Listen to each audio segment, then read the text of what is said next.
Resident Evil 4. There are some things in the world better off not knowing. This is one of them. Luis Serra. I thought I was high maintenance. He's a survivor of Raccoon City. He has no idea what's going on. He's nothing we need to worry about. Ashley, you stay here. I don't always play by your rules. Monsters. Guess after this, there'll be one less to worry about.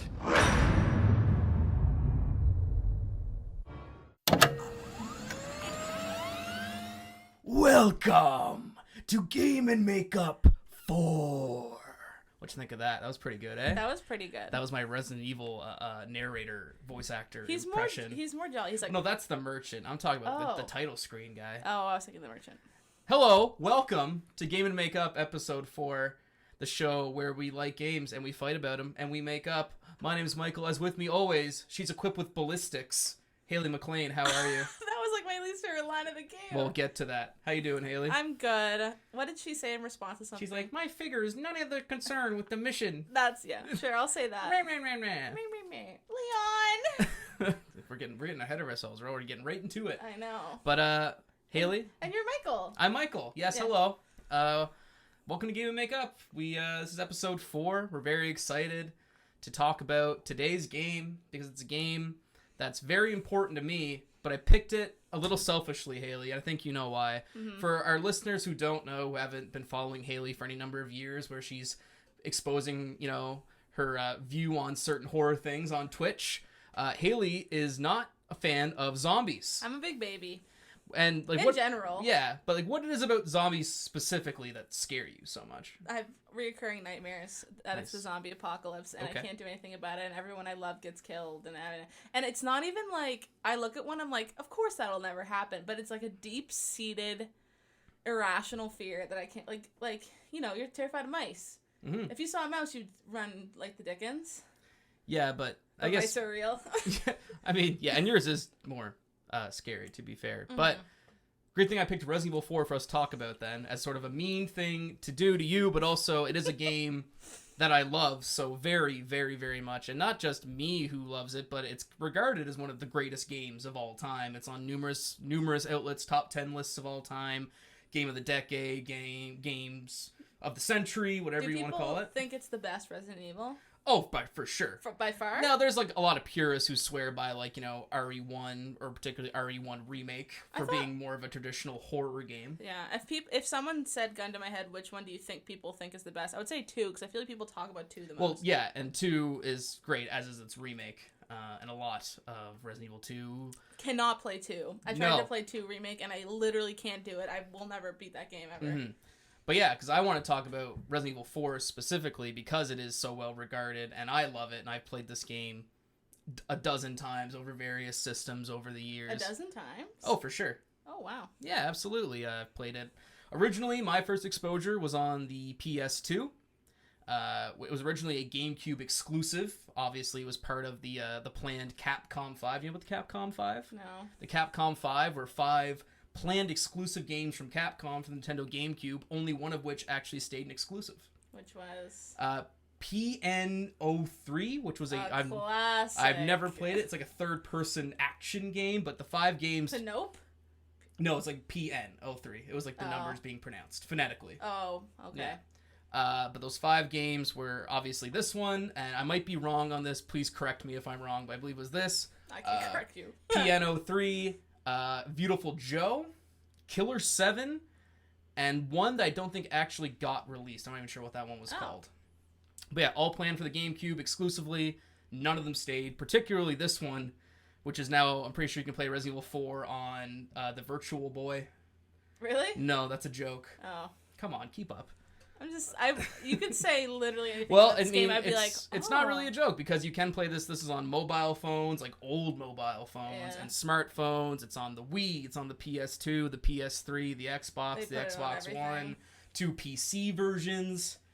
It's been Skyrimmed. Yes, because it is such a good game and so well regarded. But before we kind of get into the real nitty gritty of it, my experiences and your experiences, just your general impression. What did you think of Resident Evil 4 just out the gate? That's a really big question. Just like, you know, your broad view. Did you like the game? Did you hate the game? So I beat it for this, and Nice. I don't know if you mentioned, like, the thing is I make Michael play a game I like, and he makes me play a game he likes and we talk about it. So Michael played Twilight Princess, I played Dark Souls. Mm-hmm. Michael played Super Mario Sunshine, it's my turn again, I'm playing this. Michael gives me much harder games. And longer games. And longer games, and I give you fucking Sunshine, that's a delight. That's a summer afternoon. Yes, this is more like a spooky October day. Evening. You know what? I went into it and I really hated it for quite a while. Mm-hmm. Like, passionately hated it. Like, I got really mad and I didn't like it, and I felt like I couldn't beat it because I didn't feel like it was fair. Really? The way Okay. that it felt, like the way it played. Mm-hmm. And I was like, I'm not going to be able to beat this. And then as soon as I started getting even a little OP, then I started to like it. And I think that's what it is for me. As long as I feel like I could, as soon as I enter an area and I see, like, the 20 dudes that go, oh, here she comes, and run over, get me. And if I can think I can beat them, then I don't get that scared. But Right. if I think I'm going to see that you are dead screen, I get really scared. Well, you don't like dying. I mean, Well, of course. do most people? That's what I mean. Yeah. So the difficulty, like, you found the game difficult at the start anyway. Because of the tank controls. The tank, okay. So yeah, let's start there. I think it's a good place to start. The tank control. So you never played any Resident Evil besides this, right? I played a little bit of 2 and a 2 little remake, bit of 7. And a little bit of 7. Okay, neither of which have really anything to do with RE4's control-wise. You know, Yeah. Resident Evil 2 Remake has sort of tank controls, but it's a lot more modern third-person shooter. You can move while shooting. There's all sorts of, like, you know, things that have been added to shooters. And obviously Resident Evil 7 is a first-person VR-focused kind of experience, so not even close to what Resident Evil 4 is all about.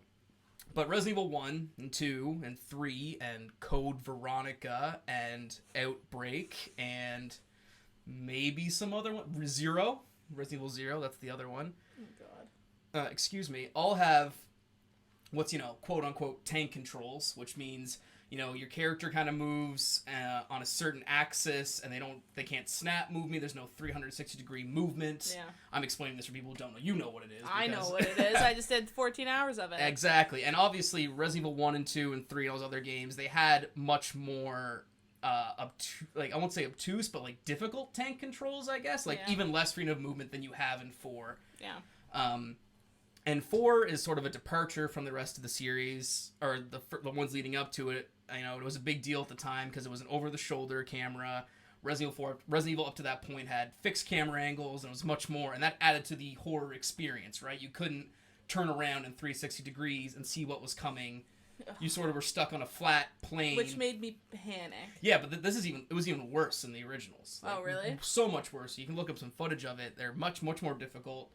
And a lot of the fear and horror of these horror games came from you as the player feeling unable to control yourself very well, right? And that adds to it, obviously, inventory management, ammo management. Yeah. And Resident Evil 4 has a bit of that, and I know you struggled with that, and I think that's fair, because for me, I think this game controls great, and maybe that's a controversial statement, but for me, it's like putting on an old pair of jeans that are really comfortable. Like, I played a little bit well. I didn't beat the game this time. I got to the island, pretty much, and then I turned it off, and we'll get to kind of why. Oh, I deleted it off my console. Oh, that's fine. I've beaten the game literally 15 times. My bad, I just thought of that. I was there when you deleted it. I saw you do it. Yeah. It felt good. Absolutely. I said bye. But I kind of lost my train of thought here. Sorry. It's okay. I guess the controls, that's what I was saying. Like old pair of jeans, I find them easy. I got right back in the rhythm of it. I was popping heads, no problem. You know, I love this game. I think it controls like a dream, and I think it's aged incredibly well. And I was kind of shocked how poorly you initially reacted to the controls. I could see you getting like upset that I was like, this sucks. Yeah. Oh, for sure. brother. this game sucks. stinks. Yeah, so like... But you got to a place where you did eventually kind of, not like them, I got used to it. grasp them. Because it's just, all I would do is, I could sense when you were watching me play, you were like, all I did was get as much distance as I could all the time. Mm-hmm. Like, it would be one dude left who's like only one hit, and I still would run like 30 feet away to do the back X quick turn and to be like boom, boom, boom, and kill him that way. I hate, even if it's the easiest, most level 1 dumb guy I'm fighting, if I'm close to him, it's like anxiety spike. Mm-hmm.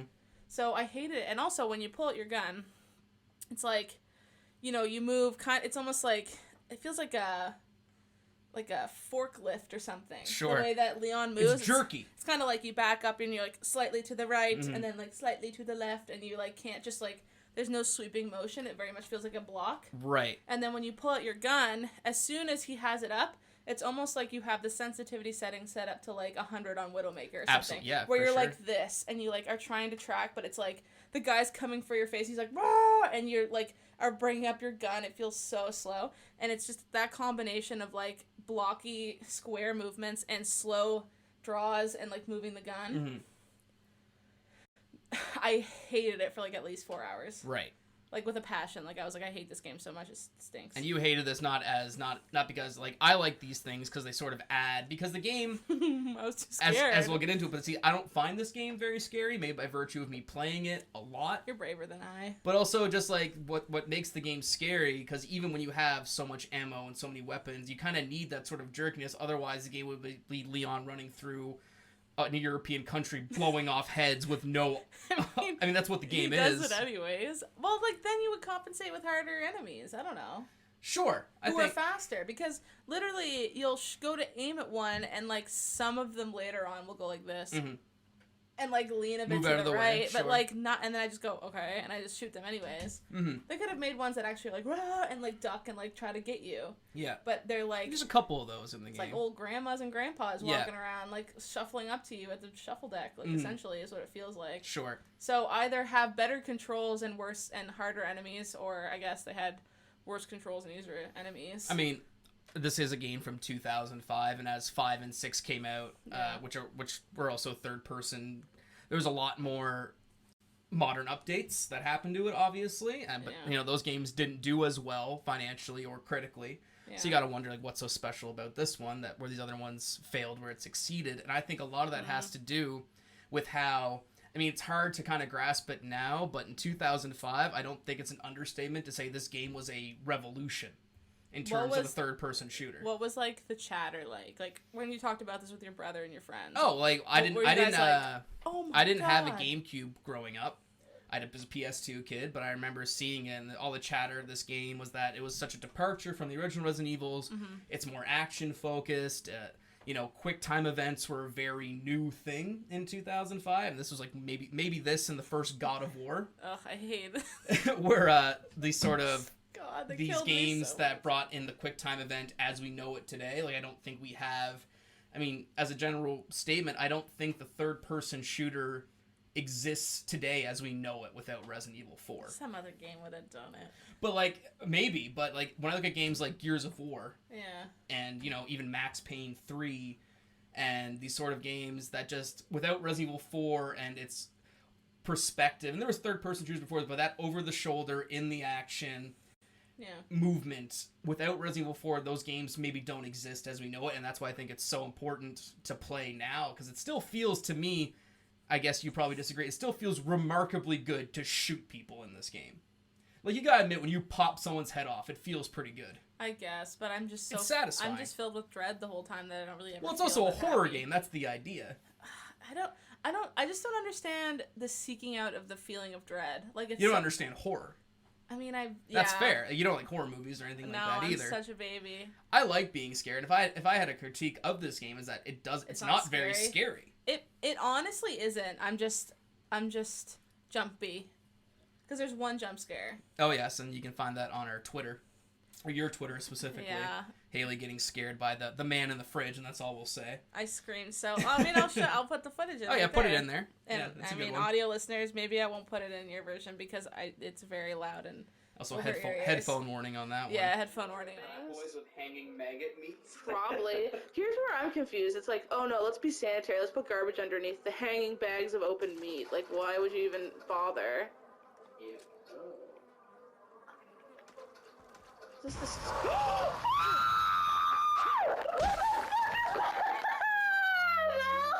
I don't like jump scares!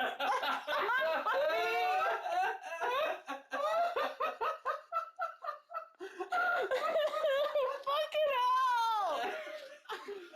Screamed very loud, and that was the only jump scare. Yeah.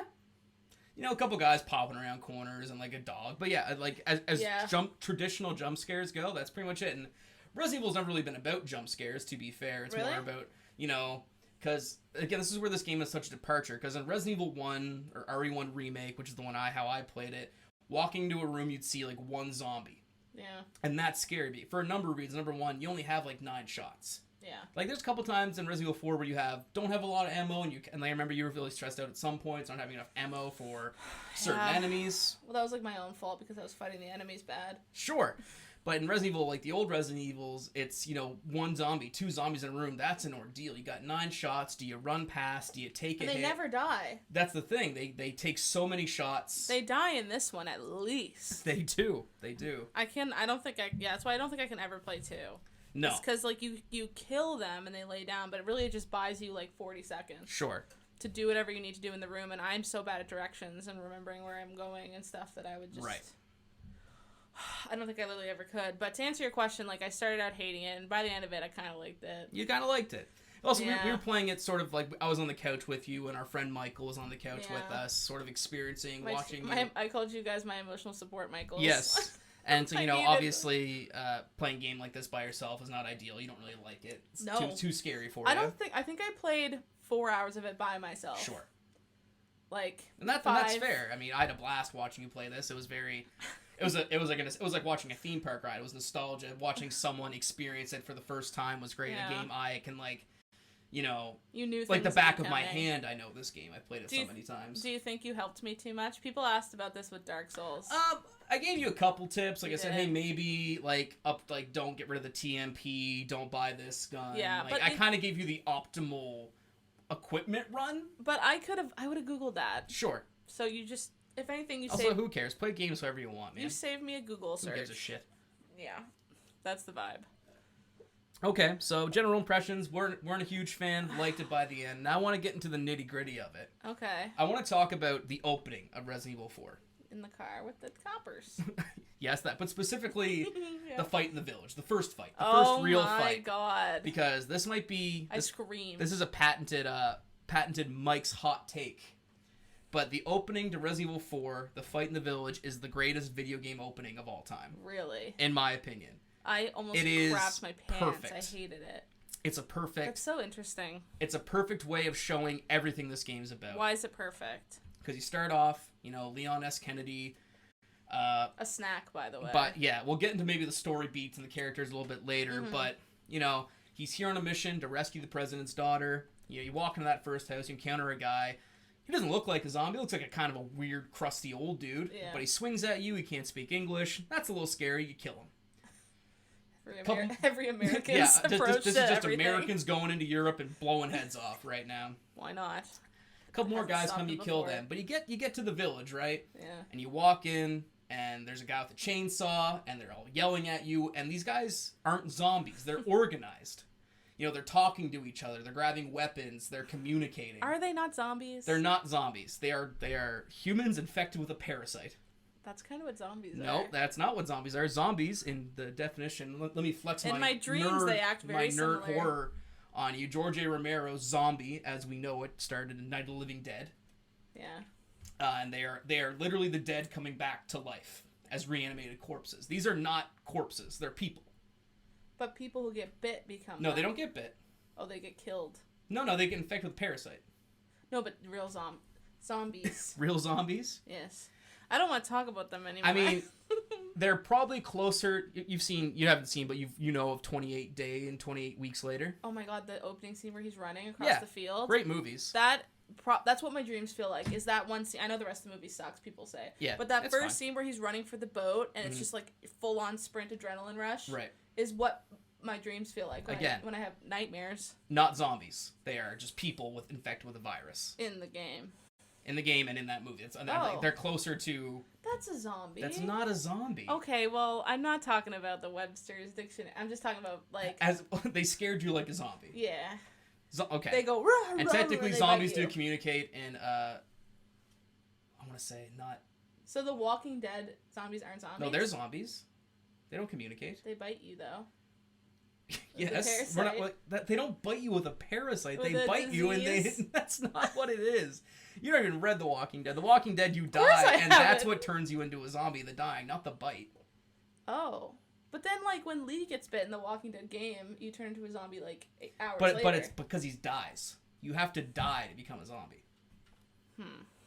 Well, this is changing my whole outlook. on Anyway, zombies. that was a large tirade into the definition of zombie. But back to the greatest video game opening of all time. Oh. Are you satisfied with your understanding of zombies? Not really. I'm kind of more confused. Okay. Well, I'm sure people will discuss it in the comments down below. Sure. But these people, I'm already, like, anxious. oh my just goodness, talking about them. they're not zombies. Okay. They are infected people with a parasite called Las Plagas. Sounds like a zombie. It's not a zombie. Anyway, they're communicating. And then Leon goes into the house, and then you're in. Like, there's no. You're just in the game. You have. What are you gonna do? You're like, what are you gonna do? You're looking around your environment. There's a lot of them in that first area, too. Absolutely, and it's teaching you as the player how to interact with the environment. You can barricade doors. You can grab things off the wall. You can knock down ladders. You can break open windows. Yeah.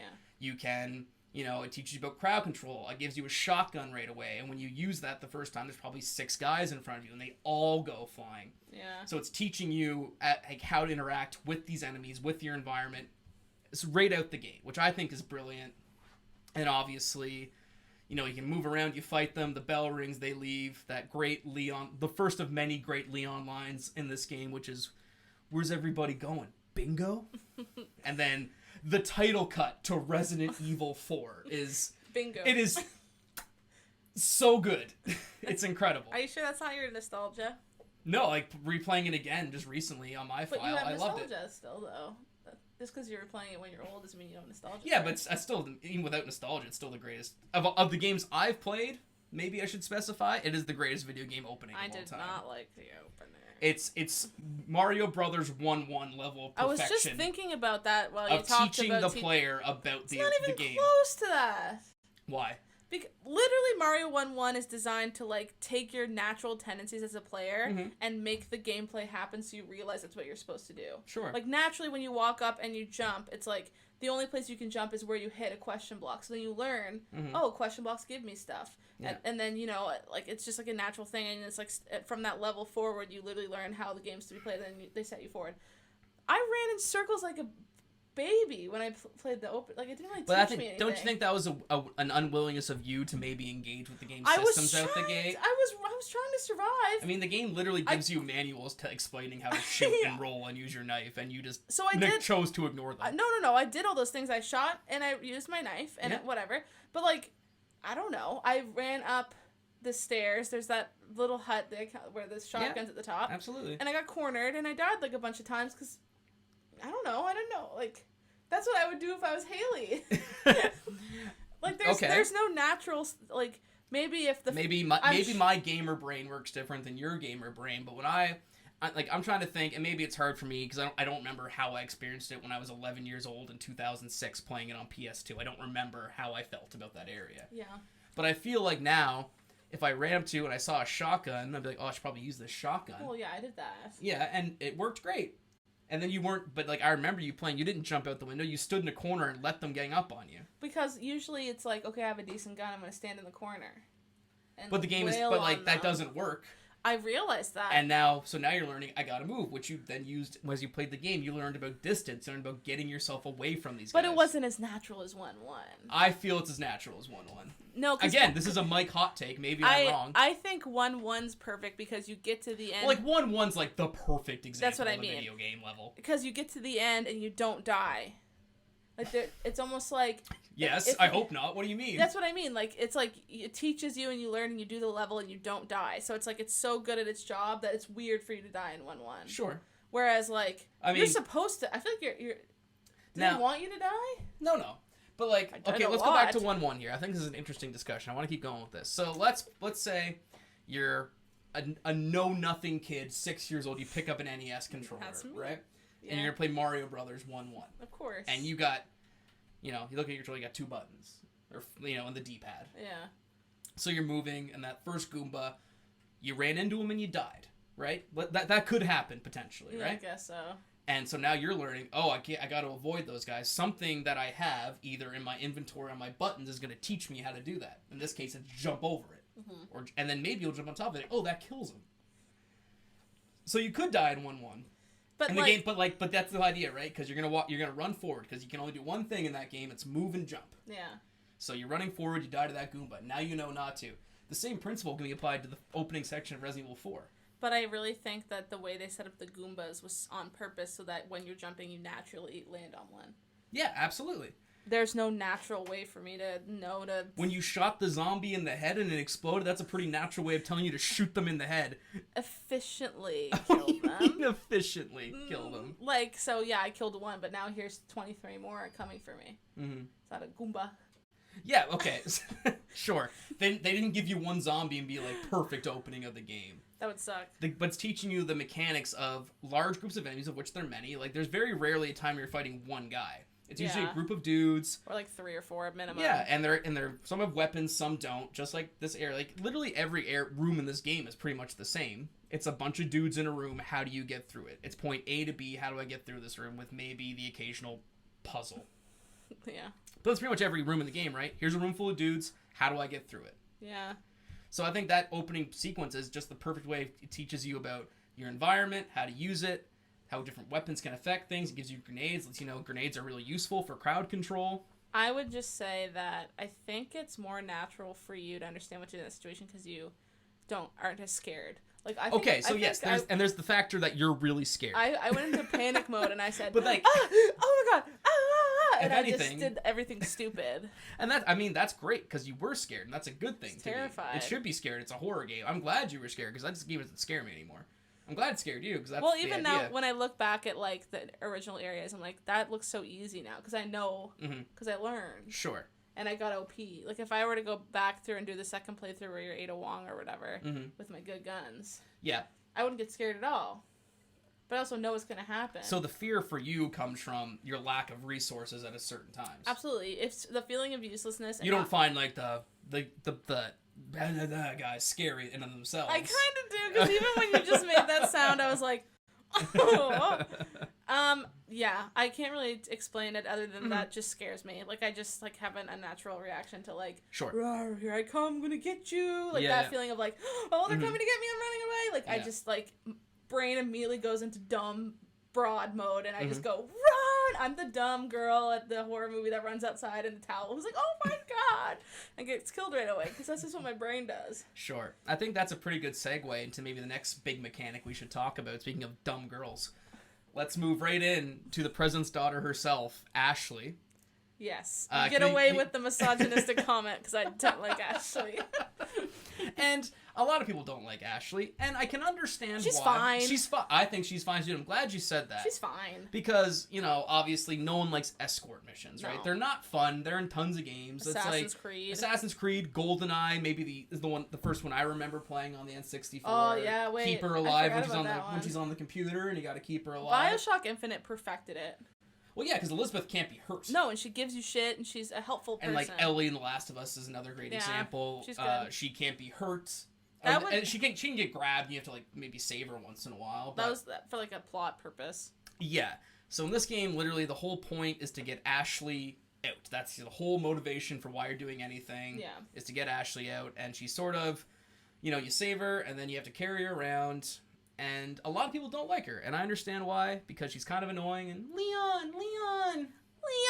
That's pretty good. You're pretty good at it. Sorry for listening on headphones. I'm sure that was That's awful. spiked down the audio, I can see. I liked when I could say, get in the dumpster. And she's like, oh, yes, sir. Yeah, and I think that's why I don't mind Ashley too much, because you're playing, you can literally like walk in a room and be like, hey, go wait in the corner, and that while I go clear out this area. But you were saying, is there not AI that notices that you dumped her somewhere and they'll send enemies? Yeah, I think they do, but if you put her in a dumpster, then she's fine. But not every area has it. There's like 3 dumpsters, though. There wasn't that many. No. There's one in that original village area. There's also not that many, because she's really not around that much, I don't think. No, she's not. You get her in the first area of the game in the village, you carry her around for a while. Yeah. I don't think she gets kidnapped again till the castle. but she gets kidnapped pretty early. Gets kidnapped again pretty early in the castle. She gets kidnapped in the castle. They don't have her for like 4 hours. You get her back. She's back for a little bit. She gets kidnapped again, like an hour later. She's Peach. Then you got like 5 hours again without her, and then she gets kidnapped, and then you get her back, and then she gets kidnapped again. And then you go on a jet ski. And then and then you get her back, and then the game's over. And she hits on you. And she does hit on you, and Leon's like, no way, bro. He wants Hunnigan. He wants that Hunnigan honey. That's but what yeah, he wants. she's just kind of annoying. You can accidentally shoot her sometimes when she gets picked up. Yeah. That sucks. That's only I didn't even know that was a thing until I really do that late. all the time with the sniper rifle because I would like not be paying attention to her. Oh, I gotta get her and like shoot her in the head. I'm like, shit, sorry, Ashley. They're carrying her away. You're like, let me fix that for you. I'd love it when Leon collapses to the ground. Whenever she's like, oh no, he just falls over. And it's like, you probably still try to get out of there, man. I don't know. Yeah. But yeah. It's funny. So that's Ashley. I don't think she's as bad as a lot of people make her out to be. She could have been. They could have made. You know what? Yeah. They really could have hammed up the stereotype and made her really stupid and really bimbo-ish and like. Yeah, and you play as her at one point. Okay. I mean, aren't you weren't happy to play as her? It very much reminded me of what's her name in Spider-Man? Mary Jane. Mary Jane sections in Spider-Man. Oh yeah. I have way less. But it even made less sense for her because I mean, Leon's was a cop, so he has some ballistic training, but she has ballistics too. Ballistics, nice. That's our second ballistics reference Her of the tits, show. So. And she's 20, by the way, so this is fine. I'm glad you clarified that and not me. Objectifying women is fine if they're older. I don't whatever. Nice. This is gonna be in a lot of weird. It's gonna be a weird podcast. I love it. It's fine. But yeah, like what was I just saying? Something about hamming up her stereotypes. Yeah, they could have really like fucking made her a Kojima character, to be honest. Oh my god, here we go with the Kojima thing. You have no idea. You've never even played Metal Gear Solid. I played 5. That is literally nothing to do with the rest of them. Except, yeah. We'll save that for the Metal Gear Solid episode, which I'm sure I'll make you play one day. No. Yeah, well, you know what I mean. They could have made her like, oh my god, where are we going? So you're talking on like a personality level. Well, yeah, like, because that's very much an archetype of, like, oh, go save someone, and you get there, and the reason that they're trapped is because they're a bimbo, stupid person. Mm-hmm. Like, otherwise, they would have been capable and gotten out of the situation, but no, they're still stuck, so therefore they're inadequate in some way. Sure. But hers was just that, fair enough, there's a tribe of people that are enslaving, like, capturing you, like, it's hard to get out of that situation, it's fine. And I was surprised how not dumb they made her. Like, I was almost a little bit like, okay. She's capable. She knows what she can do stuff. She listens and she gets out of the way. She opens doors for you and stuff. You get her to solve some minor puzzles. It's she's. You tell her to go do something while you fight everybody, and she does it for you. Like it's very much like if you were getting escorted by a cop, you would probably act like Ashley. You would be kind of staying out of the way and doing what he told you to do. I mean, it ties in narratively and thematically with the game's story about. Was she a fun character that I liked? Not really. No, I don't like her either. But she wasn't annoying, and I didn't hate her. She could have been done a lot worse. Could have been done a lot better. Yeah. Could have been done a lot worse. I feels like almost at the very end they tried to throw in some like spunky character nonsense, and it just read as like corny because you're like, she didn't act like this the whole game, so why are you just chucking this at the end? I think that might be our next good segue into talking about maybe the story at large of this game. Yeah. Because in a word, this game is goofy. It's kind of campy.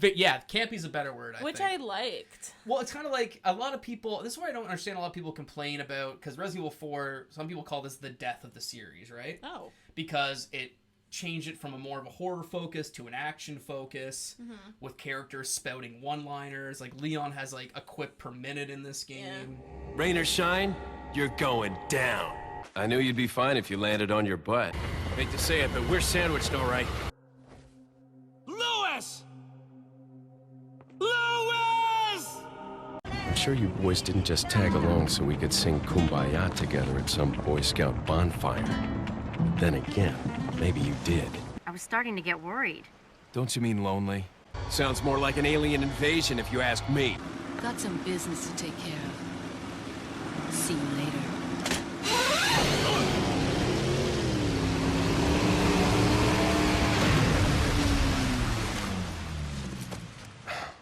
Women.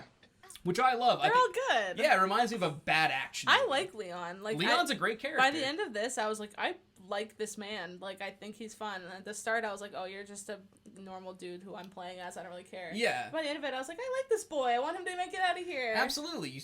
You like him. He's like, I love that, like, he never for a moment is, like, taking the situation seriously. No. He's just, like, even from the beginning, it's like the dude takes a swing at him. He's like, oh, that's crazy. Or, like, they'll be on the phone with him, and they'll be like, we're literally going to destroy your country. And he'll be like, you're stinky. Oh, my favorite moment in the you're game like, is the infamous, when the little Napoleon-looking guy, Yeah. Salazar, says, I've sent my left hand after you, and Leon, the best Leon line in the game is, he goes, your left hand comes off. Which is, like, a super stupid joke, Yeah. but it's amazing. And Leon never, for a minute, is taking the situation seriously. Yeah. He's like, oh, giant trolls, fish monsters. That kind of calmed me down. Yeah, because I was like, oh, he's not scared. If Leon's not scared, exactly. I'm like, okay. Yeah, and, like, the game makes you feel like an action hero in some points. Yeah.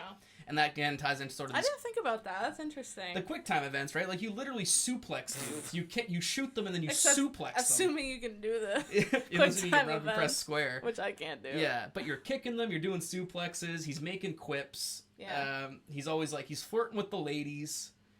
You know, Yeah. there's it's like, he doesn't take this seriously, and the game itself, Literally, someone will shed their skin and become a scorpion. He's like, this is another Wednesday. he's like, just another monster, bro. He had, like, nice scales. Tubular. He didn't ever say tubular. Yeah, he kind of did. A little bit. But yeah, I love Leon. I love the story in this game, because it's like, Yeah. you know, there's a big plot of like, oh, they want to put, you know, the parasites and everybody, and that's why they got Ashley, because they're going to put Parasite in her. Why wouldn't they just grab a bunch of randos Well, and then, steal them and send exactly. them back? It's literally a dumb action movie plot. Yeah. It put any sort of semblance of It's very thought 80s. into it. And I love it. I love 80s action movies. And Resident Evil has always been campy. Particularly, have you seen any of the footage from like the original PS1 Resident Evil? No. And like the super dumb one-liners in that game? No. You've never heard Jill Sandwich? No. You never heard Master of Unlocking? Jill Oh my God. Sandwich? We should look those up and put them in the episode, because Okay. they're great. I mean, everyone who knows Resident Evil definitely knows them, but they're still hilarious. I'll put them in right now. This mansion is gigantic. We could get into trouble if we get lost. We should start from the first floor, okay? And Jill, here's a lockpick. It might be handy if you, the master of unlocking, take it with you. Hurry! This way!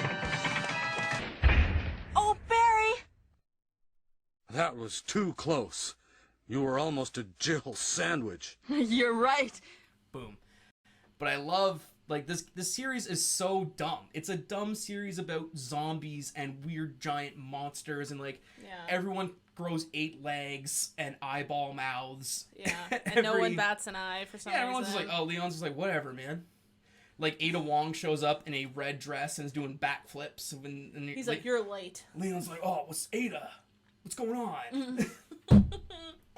And that's just like, it's a goofy game. The plot literally doesn't matter. They want to take over the world, but like, who cares? That's probably why I started to like it more, because it became less like, here's 37 dudes to shoot in the head, and more like tongue-in-cheeky, like kind of fun, like silly. I like, because like we said earlier, this game is literally a series of shooting galleries. Essentially. Like, that's what every room is. It's like, okay, I see 12 guys here. Like, oh, I can snipe them, and a TMP be good for them, and a shotgun be good for them, and these guys have shields, and these guys have dynamite, and these guys, their head fell off, and they got to skip it. Yeah. Over there, we call them skip-its. For other people who don't know what skip-its are, we'll put one on the screen. So I think the first time you see someone who even has a skip-it head, you're skip-it head. You're going down that river, and I was playing with my friend Michael, and he loves it because I scream the whole time and he thinks it's funny. And there was just one dude coming up the lane towards me, and I was like, oh, come on, game. Like, what's this? You know I can kill these. And I shot him in the head, and then immediately, it goes like, and then, like, it comes out of it as this huge thing. And I don't know why, but my first thing, I just went, it's a skip-it! Because it's, like, this long, tentacly thing that whips you. And the thing I've been doing the whole time is cheesing it, where I shoot them in the leg and just run up. And, like, the knife action's hilarious also. Leon uses a knife, like he's cutting a pizza or something. He's like... Is that how you cut your pizza? I don't know. What is this, then? Throwing a frisbee. Like, he doesn't stab, he slashes. He slashes, and he bends down, he hooks his and he goes like this. And anyway, so what I've been doing is just doing that and then stabbing them 4 times, and I was saving a ton of bullets. And then, yeah, so I shot him in the leg. Oh, can we hold on a sec? Were you learning something about the game due to its mechanics and appreciating it? Because I watched a video that said tips and that's tricks. okay, too. And he said, shoot them in the leg, and then you can stab them, and you save 10 bullets. I could have told you that. Well, you tend to just be like, you're doing it wrong! That's true. And then I'm not very supportive. And then I scream even more because I'm frightened and upset with myself that you're mad at me. I'm scared and terrified. I'm terrified and inaccurate.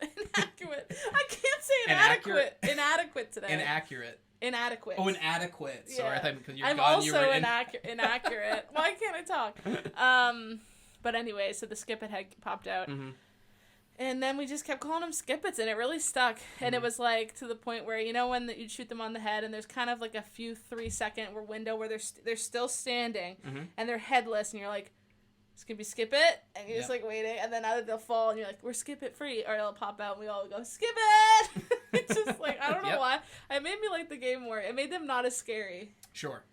But some of the enemies were scared the dickens out of me. Yeah, I mean, obviously, there's a couple. There were generators. We can talk about them now if you want. In my opinion, probably the only scary enemy. The sound they make. I'll put it in right now. It's spooky.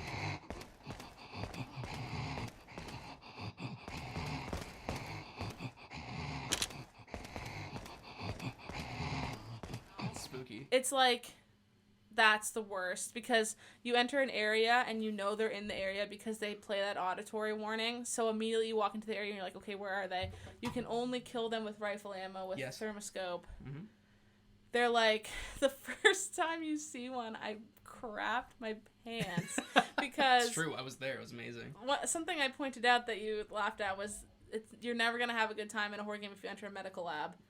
Ever. There's never a time where you enter the medical lab and you go, we found the cure! It's always like the experiments ground zero. Especially in this series. I know you have the other ones, but literally every lab in this series is a bad time. I hate labs. I hate medical labs in every movie ever because everything bad. That's ground zero of where the shit started, right? Sure. Always. Why else do they have a medical lab? Absolutely. To cure a disease? No, they're doing it to make monsters. Little parasites, yeah. Oh my god, so you go in and there I'll put footage of this so you can see how scary it is. You go in and you can see through a window that there is something on a cot, and it's like this huge, darkened, corpse-looking body, and I was like, I need to test the door to see if I need to go in there, and it was locked. And I was like, thank you, game, I don't gotta go in here, it's locked, haha. So I just ignored it, and so I went into another room on the right, and there's like another frozen body that's getting killed by a plagueis or something that for some reason was frozen. I don't know why it was frozen, but anyways, so then... To look spooky.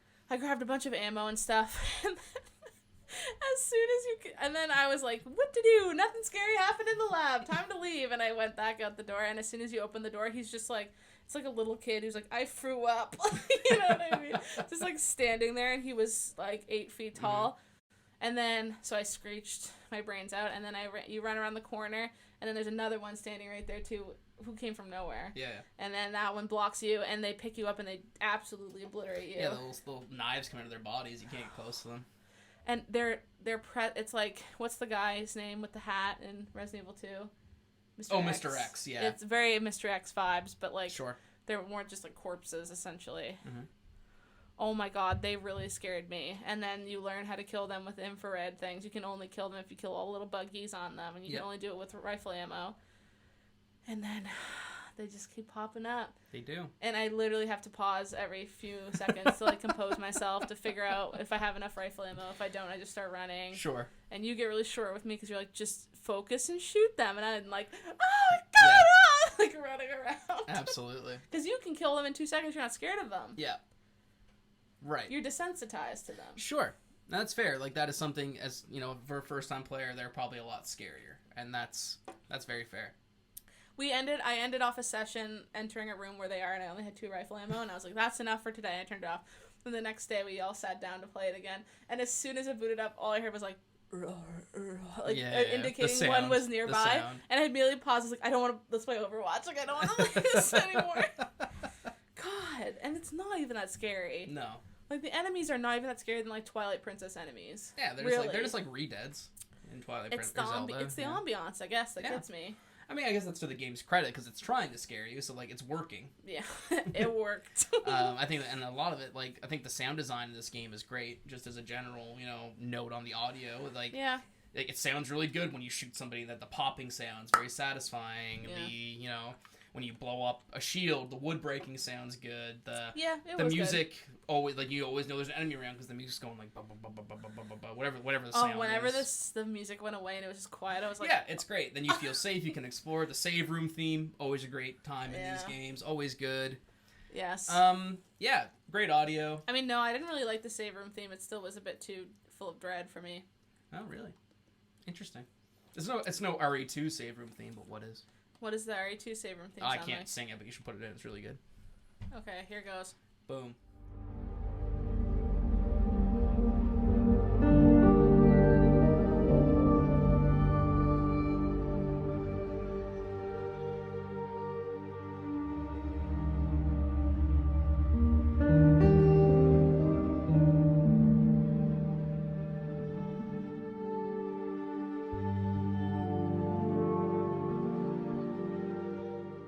Okay, I want to go back a little bit because you kind of talked a couple minutes ago. I went on a few tangents of things. No, that me.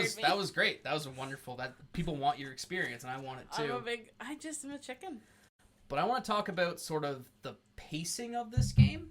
And there's a couple of listener questions we'll get to about the pacing. That's but we'll save those for the end. Yeah, exactly. But here's my sort of take on it, right? Because I think this game does a really good job of introducing elements to you, letting you perfect them, and then throwing a curveball. It's like the skip its, for example, right? Yeah. So like the game up to that point is like you're learning. Okay, I should shoot them in the head, right? That's a good thing. Shoot them in the head. Shoot them in the head. Yeah. And then eventually shoot them in the head. Oh, a big thing pops out. And you can't stab them anymore because they whip it, skip it. Exactly. That's exactly my point. When you would go like this and whip ankles of kids in the playground. Yeah. Skip it. The game's constantly trying to give you new elements to contend with. Yeah.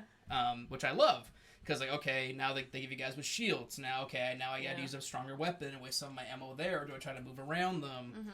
Mm-hmm. So I love that. I'm just wondering, was there any time where you thought the game maybe, like, threw a curveball at you that wasn't warranted?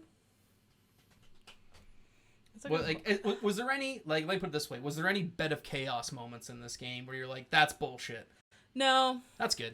For all our Dark Souls fans out there, they know what that means. Bed of Chaos is an absolutely in the ground level of example to use because that is the most. I will literally go to my grave saying that is one of the worst bosses ever made. And no one would disagree with you. I hope not. I don't want to meet the monster who thinks that's my favorite Dark Souls boss. I never have been more mad at specifically game developers. Dark Souls in every episode of Game Makeup, we talk about it at least once. Because I'm very adamant on leave developers alone. Never bother them. They're just at work. But who made that? Like, come on, you guys. There's like one guy From Software who's just like, who's probably a lovely dude who just was like, we need a boss really quick. Make it like this, and he just made it up. So there's no bed of chaos moments for you. What's his name in the sewers was kind of fucking hard. Oh, It.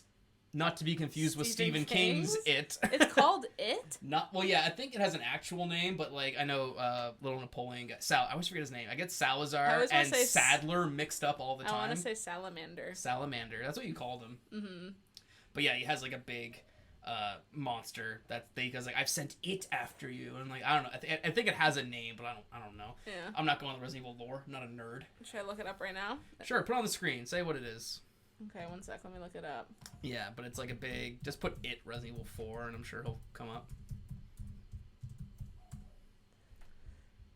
All bosses in it. No, you're on Resident Evil 8 right now. Oh, God. I also spelled boss wrong. It's only 4 letters. So dumb I am. I liked Krauser. Yeah, U3. That's it there. U3. Yeah, but it's just called It. Anyway, yeah, he's kind of bullshit. Yeah. But I gave you the super secret way to beat him really quick. Which is just and I still fucked it up. Haley found a rocket launcher. I was like, you should save that. And she's like, I should use it. I was like, no, you should save it. And then she one-shotted the guy in the sewer. Explain the first time I missed him. You did miss. Michael, the other Michael said, imagine if she because like you carry, it also takes up a huge spot in your inventory. Yeah, it's massive. Which we should probably say, like, the inventory storing thing is really fun in this. It's like a little. You like the inventory management? You remember that taxi thing where you have to get the taxi out of the box? It kind of reminded me of that. Yeah, that game. Where yeah. That's interesting because I liked it. A lot of people don't like the inventory management. Well, I always upgraded it when I could, so I saved money specifically only for that. I mean, maybe it's because when I play it, like I'm such an anal sort of nerd about my inventory space that like, I'm like, oh, I have to have this with this and this, and I have to leave that behind. But you were playing it more fast and loose than I would. There was only one time I left ammo behind. Yeah. Because you know why? Mm-hmm. Because I'm using so much ammo and I'm missing and you're not. Well, that's probably true. And honestly, it worked out. You like never were lacking space in the game, which is great. So anyways, but I was carrying the freaking rocket launcher around, and it is a big honking, like, takes up 8x2 space or something. Like, it's a honking thing. And I was like, why am I carrying this? And I kept, literally every time there was like a fight, I was like, is this where I use it? And you'd be like, no. That's probably where you helped me the most. You're like, save that. Save it. And all it does is just get you money, because you can skip that fight. Yeah. But, so... my other Michael said, watch her have carried this for 2 chapters and she misses. And she did. And there's a spot where you shoot a ice thing, like a liquid nitrogen container, and it freezes him. And he quite literally was like, I literally can't move. And I took out my rocket launcher. I said, ow! And I shot it, and it whizzed by his head, and I missed him. So I let him kill me, and I did it again. And I hit him the second time, and one shot killed him. Yeah, that's like the like literally rocket launcher one shots every boss in this game, which is fun. Like, which you wouldn't know unless you.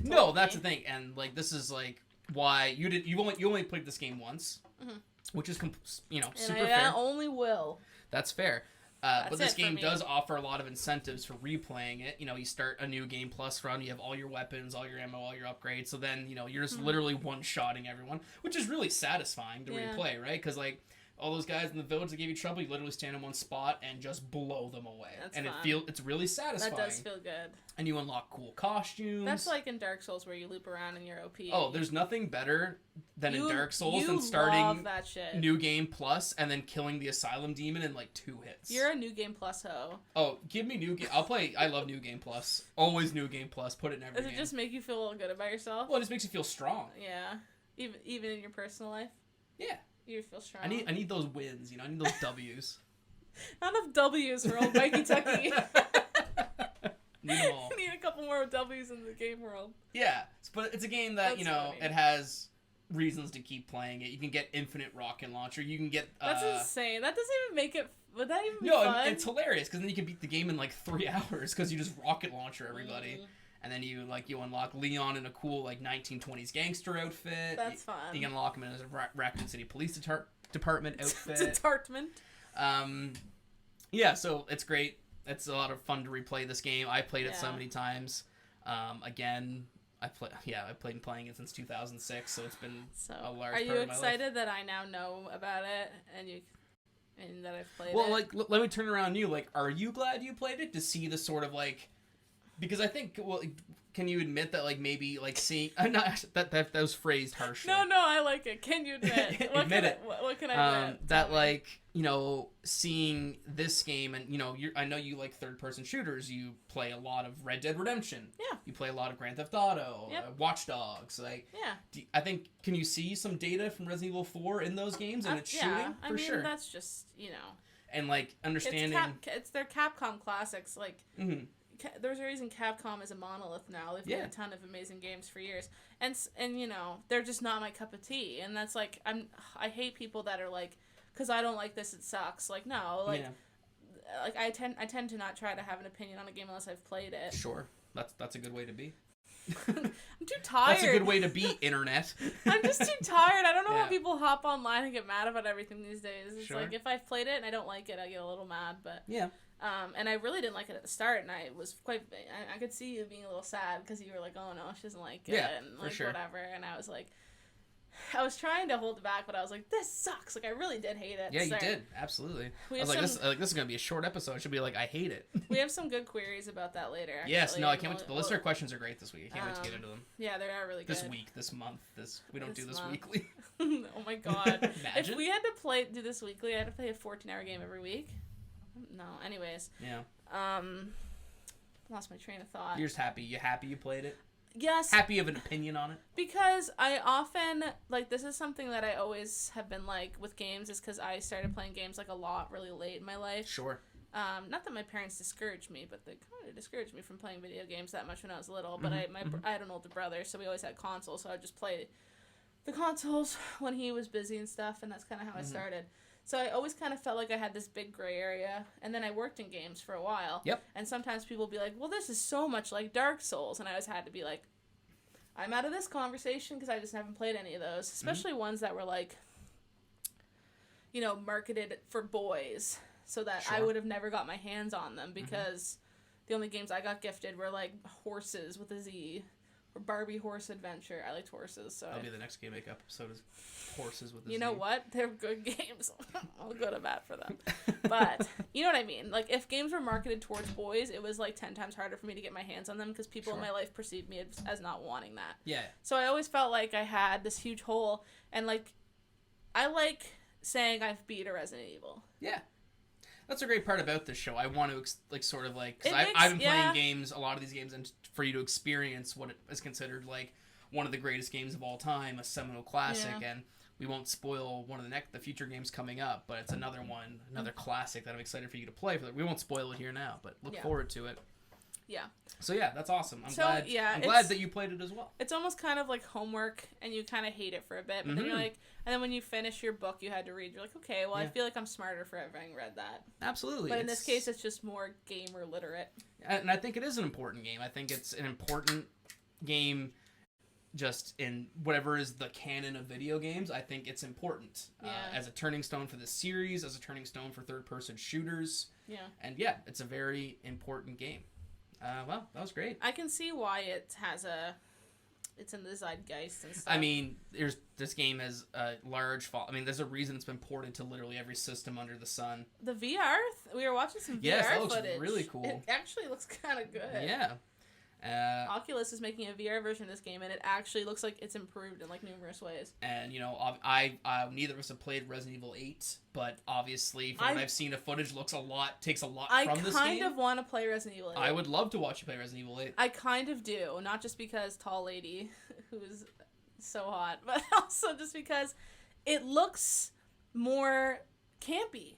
Even though I don't I don't know if it is. Maybe that's just the marketing. Oh no, I think for sure it is. Of all the, it's got giant, vampire ladies who are sassy and they're like, little man, you little speck. I'm like, yeah. Resident Evil 7 was clearly, and it's taken inspiration from the Texas Chainsaw Massacre with its hillbilly family, and this is a series of tropes and camp that constantly relies on them and reinvents those tropes. Also, this is a fun fact. I meant to mention this earlier, but did you know the turbulent development history of this game? Why do we always play games with turbulent development history? Because those are the best ones. They always end up being the best. What happened with this game? I think originally started development in like 1999 or 2000. Oh my god. And it had a bunch of different teams, a bunch of versions, but Devil May Cry. Yeah. So the original version of Resident Evil 4 is what became Devil May Cry. That's weird. Yeah, it was supposed to be again, a more of an action focus with a cool guy in a trench coat, and then they said this doesn't feel like Resident Evil, and then it became Devil May Cry.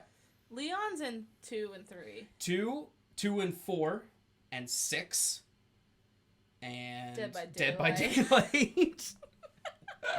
And Operation Raccoon City. What is that? It was like a super bad. Is that like Link's crossbow training? it was like a multiplayer team-based shooter where you probably liked it. Actually, it was online. Yeah, you played as a team of I want to see footage of that right Umbrella now. Forces. Oh, it sucked, dude. Is it kind of like Last of Us multiplayer? No, it was more like it was kind of like Left 4 Dead.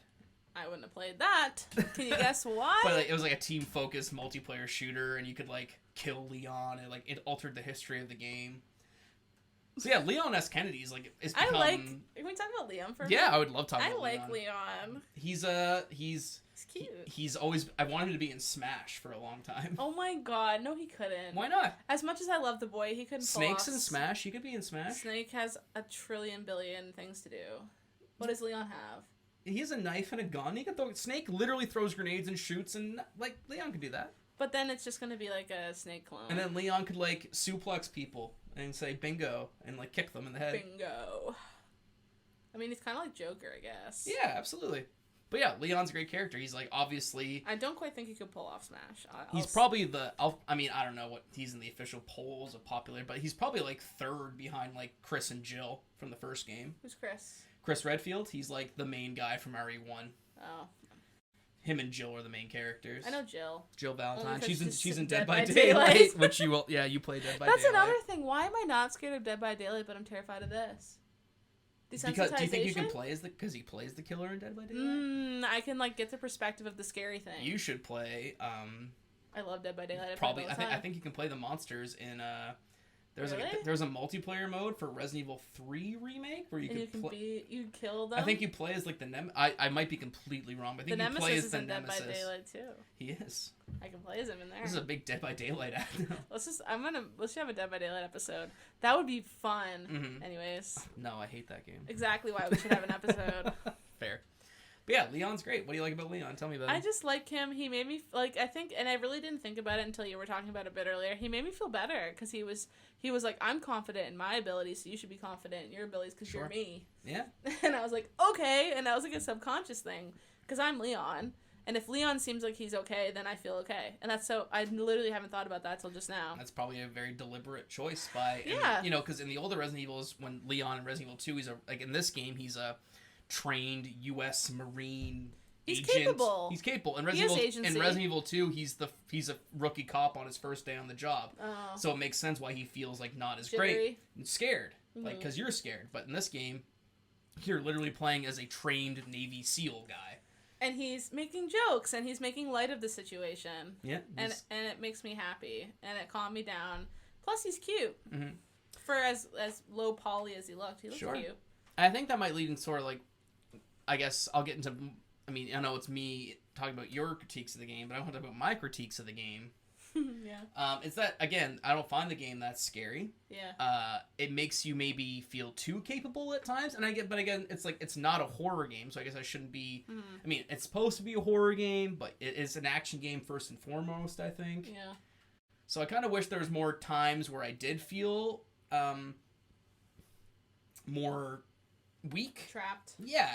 Because again, like we were saying earlier, the controls kind of make you feel weak. So like it could really add more to the tense atmosphere of the game. But again, if I want that, I can just play Resident Evil 2 Remake. So maybe I can just leave this game alone. I don't know.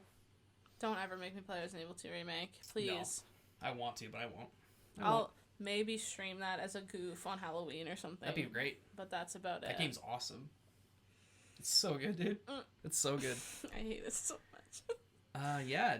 Is there anything you want before we get into the listener questions? Anything you want to talk about? I feel like we must cover more things. Oh, I want to talk about boss battles. Or? Sure, we can talk about boss battles. Or you just feel like you had to throw. Well, I got an issue that I kind of remembered now that I want to talk about. Yeah. I want to talk about Krauser.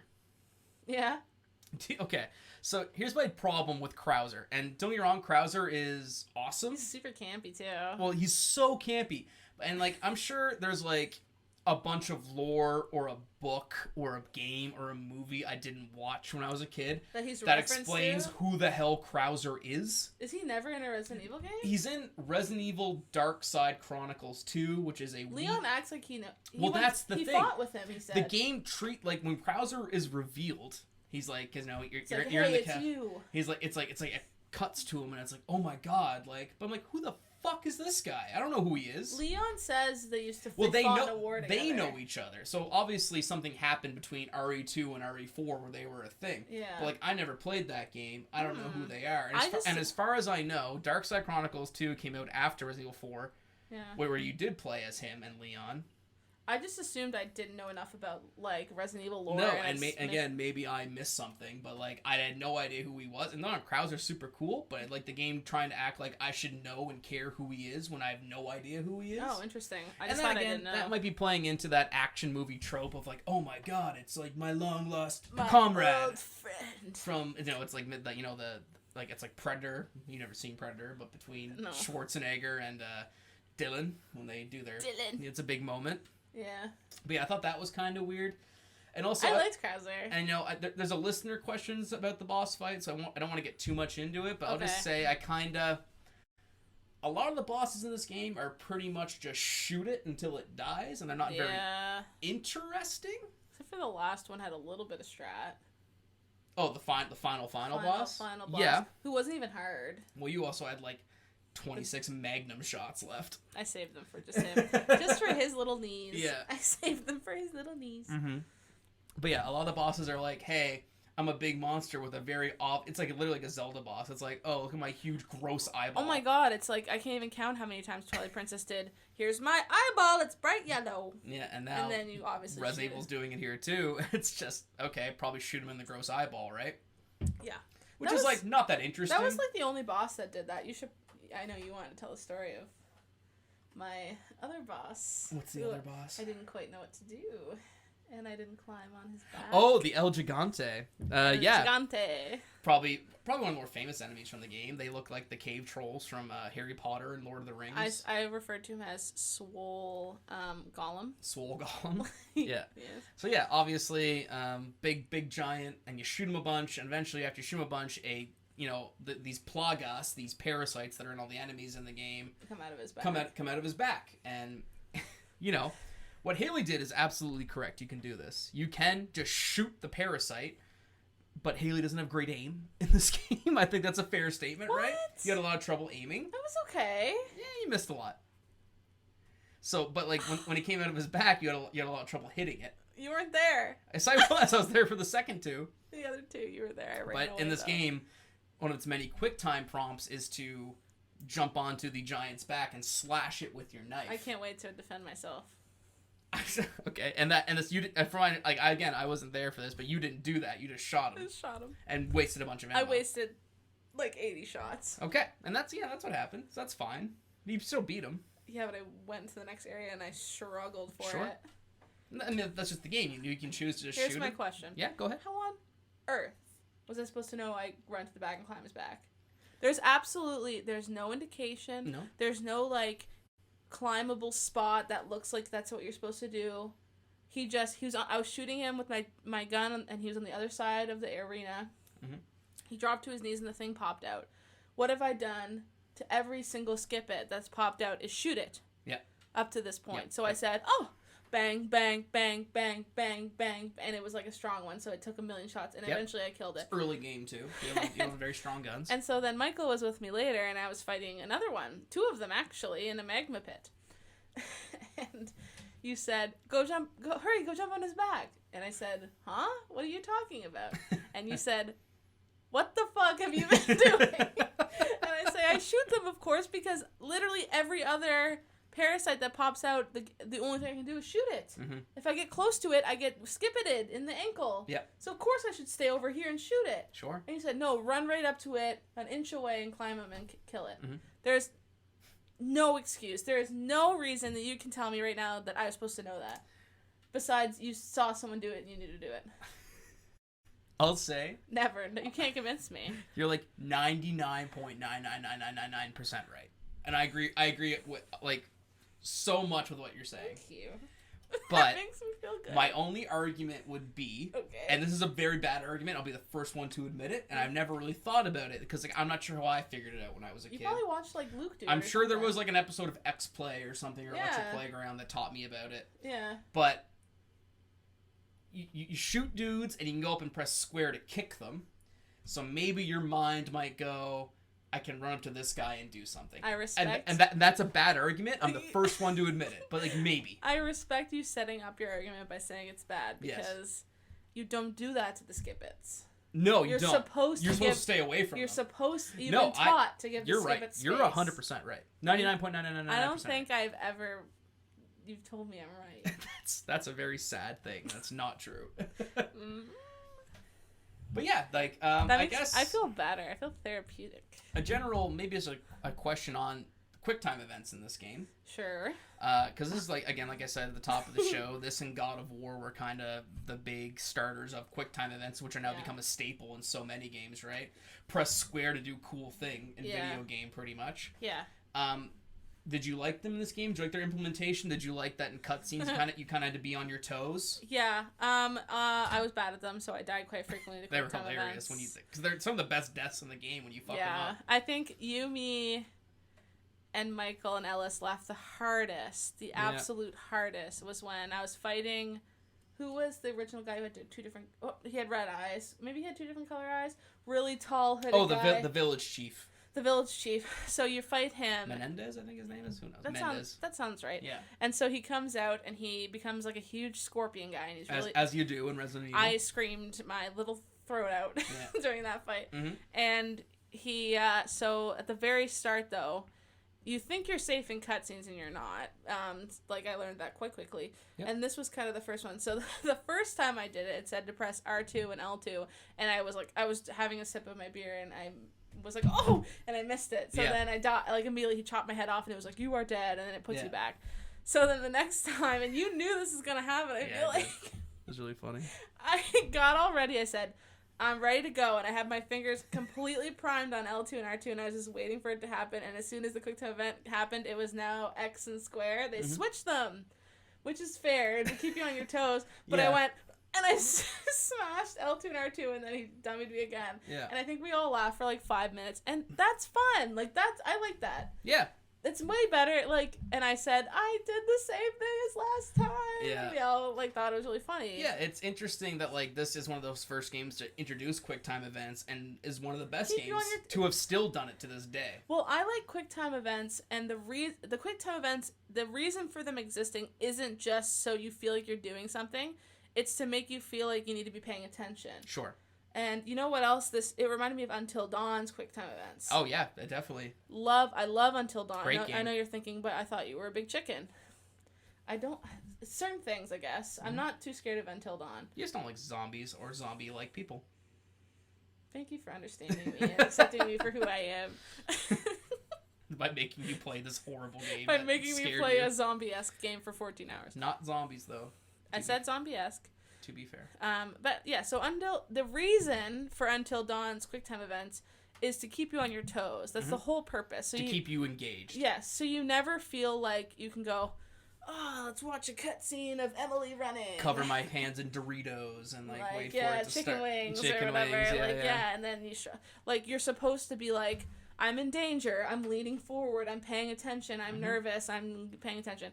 But whereas other games do QuickTime events for it to be like something stupid. It'll be like, well, I mean, even climb a branch. And you're like square. Even the latest God of War, which again, God of War 2018, great game. Love that game. But it was kind of just like, okay, I hit a bunch of now I press square to do something cool. Yeah. It doesn't feel as engaging. No. And I want to talk about the best example of this game when we get into our listener questions. There's a question about the boss fights again. I want to get to where I want to talk about my favorite part in the whole game. But I don't know. On that point, do we want to get into listener questions? I feel like we've covered a lot. So where do you want to start? Let's start right now. Got a selection of good things on sale, stranger. Make sure you follow us on Twitter, and you can we'll usually tweet out when we want your listener questions. You can post those questions on there, and we'll try to get to them all on the show. So I'm gonna go to the first one here. Oh, here we go. We have the thread right here. That's your Twitter though. We want the Game Make Up Twitter. There we go. All right. So our first question, we'll do it from the top. This is from Rob Hudak of the Draft Punks, which is another great podcast. You should definitely check them out. We've both been on that show now, and they're lovely, lovely. We love those guys. It's a great show. One of my favorite podcasts. Definitely check them out. They did an episode on Bloodborne bosses. Super awesome. So Rob, thank you for your question. Rob asks, how well do you think the game holds up? Do you think the game struggles with pacing, or is it smooth sailing, start to finish? I mean, Haley, you want to go first? I'll go first. I mean, I don't know how it holds up because I've only played it now. That's fair. For me, Rob, and listeners of the world, I think this game is smooth sailing for about 80% of it. Mm-hmm. I really love the village section. I love the castle section. I think those sections are excellently paced. I did not like the island that much. Well, that's what I'm going to get into. I don't like the island. I think the game really runs out of steam towards the end because you're normally in the village and the castle, every room is like, okay, something new. Again, there's shields, there's skip-its, there's a cool mechanic, there's a guy, the blind guys with the big knife hands. Like, it's giving you new things, bells to interact with. Oh, I hated those guys. By the time you get to the island, you already have all your weapons, you already have them pretty much all upgraded to the point you want them. So the game really has nothing interesting to do except throw a lot of enemies at you. Yeah. Again, the regenerators are obviously a cool part of the island. I mean, you don't like them, but they're a unique enemy. But I will say they don't really do anything interesting with them because you get the thing to solve their puzzle immediately when you fight them, which is the infrared scope. You find it in the room. Them. But I think they could have done it in a cool way. Like, I'm not a game designer, so I don't know how to do it, but maybe there could have been a cool way to integrate that infrared scope earlier, so like it kind of gives you a tip because you literally find a memo that says, "Hey, use the infrared scope." Yeah. Which I think, that's kind of boring. A little bit. But yeah, I find the pacing on the island really bad. There could have been like you're looking through a medical device and it's coming towards you and it's infrared, and then there's like an infrared on the table or something. Or maybe like maybe you get like an early version of the infrared scope at the village that helps you deal with a certain enemy there, so that way the principle is set instead of like getting to the room. Here's a memo that tells you the infrared scope. Here's the infrared scope. Here's the enemy to use the infrared scope on. It's like, okay, that's really scary for about 10 seconds where I figured out the puzzle because you gave me the solution. It's not even a puzzle, really. Well, that's the thing. And the island I don't think there's a single puzzle on the island. Island also had the jump scare. Exactly. Which I hated. So the island, I think, is really poor and the pacing is really bad. There's really great parts on the island, but it just becomes a room of shooting galleries with no new ideas. I like the jet ski. The jet ski's cool. That's the very end of the game. Look at her go. So yeah, to answer your question, Rob, not a big fan of the island. And Rob has a quick follow-up question. Haley, would you play bingo with Leon? I would do anything with that boy. Anything. Wow. Bingo. Bingo. Love those Leon one-liners. You want to read the next question? That was great. Sure. Thank you again, Rob. Check out Draft Punks. Those guys are great. Thanks, Rob. At Raven named Rook on Twitter. Yes. So we have at Walter Weatherman. Oh, another Draft Punk. That's Travis. Hi, Travis. Yes, hi, Travis. Would you have enjoyed the Ashley experience, trademark, more if she was in a suit of armor the whole time? Do you know what he's referencing there? Well, you told me earlier. Oh, yeah, I did. So an unlockable costume you can get is Ashley in a suit of armor, so like, literally none of the enemies can pick her up to kidnap her. Is she like clunky? Oh, yeah, it's hilarious. Is she loud?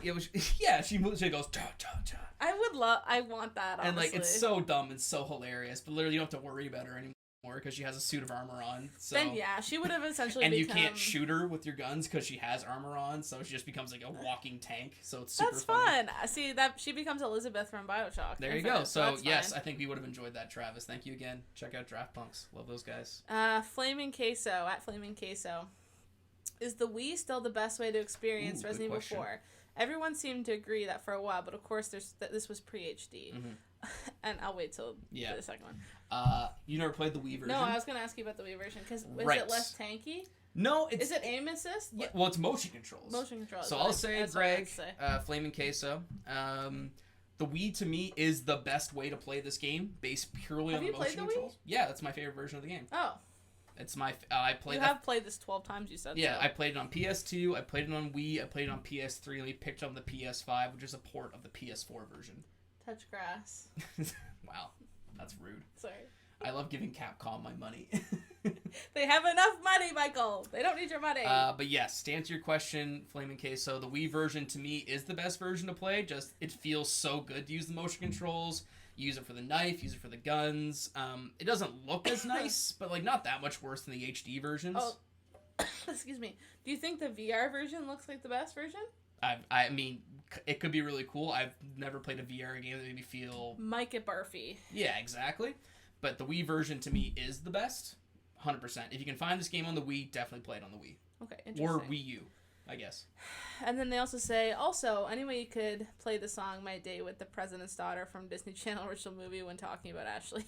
Well, we'll have to edit that in.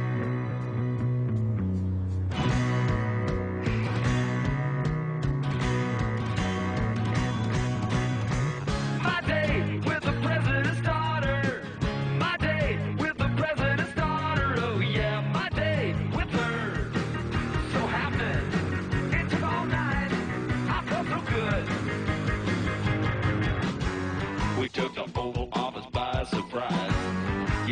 beneath the Secret Service agent's eyes. His jaw must have dropped about 100 yards when we stole her daddy's big black car.